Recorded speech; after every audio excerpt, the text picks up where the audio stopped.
In a quaint village nestled between rolling hills and lush forests, there lived an old and wise man named Amara. He was known throughout the village for his insightful advice and the stories he told, each carrying a profound lesson for those who listened.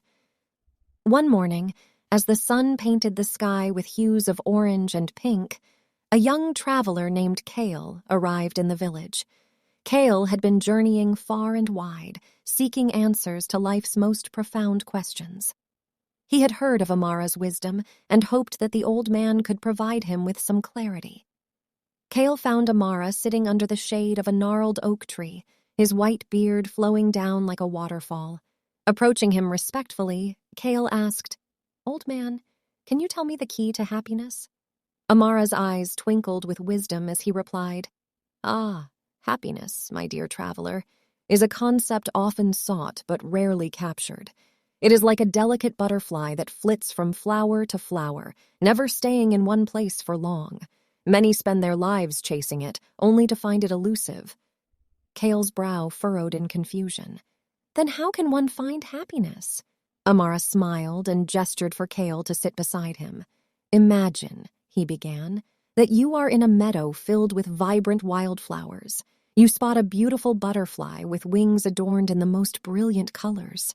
You're enchanted by its beauty and decide to catch it." Kale nodded, picturing the scene in his mind. "However," Amara continued, "the more you chase the butterfly, the more it evades your grasp. It dances higher and higher, leading you on a wild pursuit. But if you sit down amidst the flowers and wait patiently, eventually the butterfly might land on your shoulder." Kale's eyes widened as he comprehended the analogy.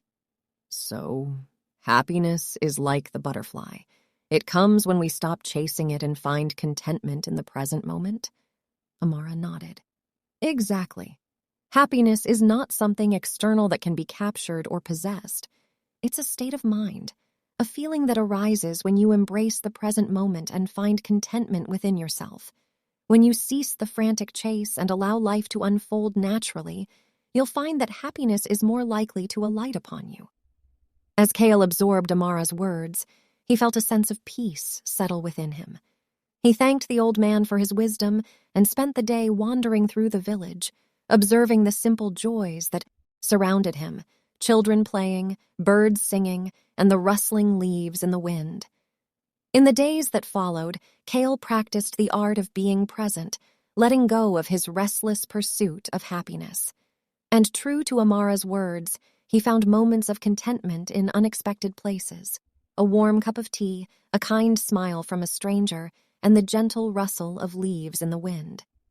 And so, the young traveler learned that the key to happiness lay not in chasing it relentlessly, but in cultivating a heart that was open to the beauty of life. He left the village with a newfound understanding, carrying the wisdom of Amara's story in his heart, ready to share it with others on his journey. Remember, my friend, that happiness is a journey, not a destination. It's found in the little moments that make up our lives and in the ability to appreciate the present without constantly reaching for something beyond.